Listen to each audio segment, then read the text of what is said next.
आदाब, नमस्कार, अस्सलाम वालेकुम नाजरीन। पल पल न्यूज़ के न्यूज़ रूम से मैं हूं आपके साथ नदीम अकरम। बिहार में बिहार पुलिस के लिए एक चुनौती सामने आ रही है, जहां घर घर में बम बनाने की प्रक्रिया चल पड़ी है और उन बमों को बनाने के लिए जो इस्तेमाल किया जा रहा है, निशाना बनाया जा रहा है, वो मस्जिदों को निशाना बनाया जा रहा है।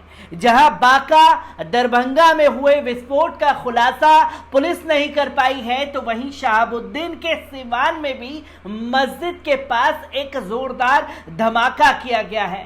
आखिरकार ये किस तरीके की राजनीति और किस तरीके से मस्जिदों को निशाना बनाए जाने का चलन जो है बिहार से सामने आ रहा है, जिस पर बिहार सरकार पर भी सवाल खड़े हो गए हैं, तो वहीं पुलिस प्रशासन भी शक के घेरे में आ रहा है।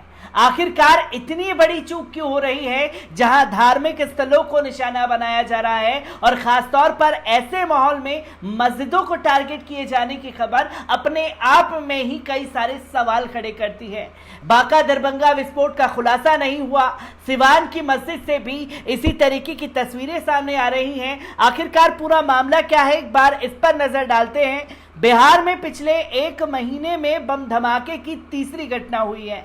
बांका और दरभंगा के बाद इस बार सिवान के हुसैनगंज थाना क्षेत्र के जुकड़न गांव में मस्जिद के पीछे जोरदार धमाका हुआ है। इस धमाके में एक शख्स और उसका बेटा गंभीर रूप से घायल हो गए हैं। प्रारंभिक जांच में पुलिस ने कहा है कि यह बम धमाका ही था।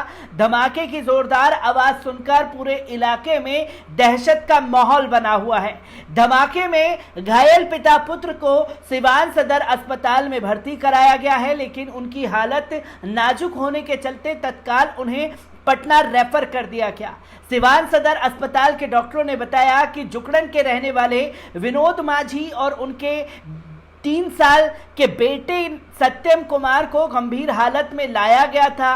दोनों का शरीर काफी झुलसा हुआ था, इसलिए प्रारंभिक उपचार के बाद दोनों को पटना रेफर कर दिया गया है। परिजनों और आसपास के लोगों से पूछताछ के बाद पुलिस ने बताया कि रविवार दोपहर में विनोद माझी अपने घर से कुछ दूरी पर जुकड़न मस्जिद के पास स्थित बथान में अपने बेटे के साथ कुछ काम कर रहे थे। तभी गांव के ही सगीर साई नामक एक शख्स वहां आए और उन्होंने विनोद माझी को एक झोला थमाते हुए कहा कि 1 घंटे के भीतर जो है एक शख्स आएगा और वो ये थैला लेकर चला जाएगा।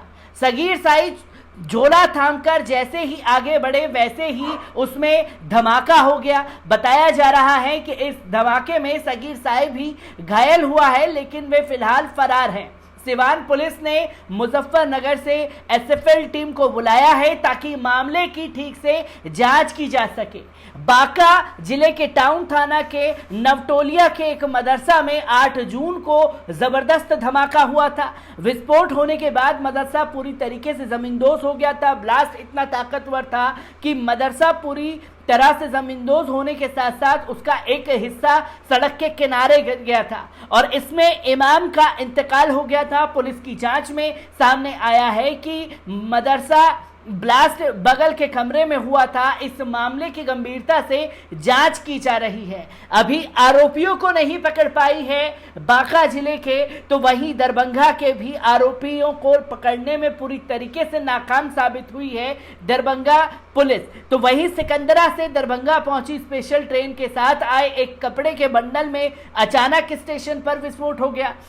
हालांकि धमाका इतना ज्यादा तेज नहीं था, इसके बावजूद लोगों में अफरा तफरी मच गई। धमाके के कारण कपड़े के बंडल में आग भी लग गई थी। जब पुलिस ने बंडल को खोला तो उसमें एक छोटी सी शीशी बरामद हुई। माना जा रहा है कि इसी में कुछ ऐसा पदार्थ था जिसके कारण धमाका हुआ। रेल एसपी अशोक कुमार सिंह ने बताया था कि फॉरेंसिक टीम से इस पूरे मामले में मदद मांगी है। सबसे महत्वपूर्ण बात यह है कि पार्सल दरभंगा में मोहम्मद सुफियान के नाम है, लेकिन इसका पूरा पता पार्सल पर नहीं लिखा था।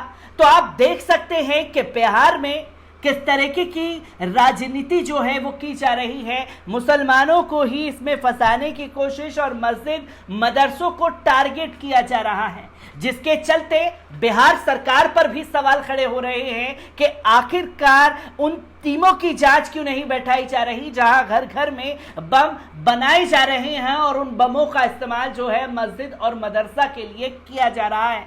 एक बड़ी चूक बिहार से फिर से सामने आई है और इसी को लेकर के मैं आप लोगों के साथ जुड़ता रहूंगा। दीजिए इजाजत, शुक्रिया।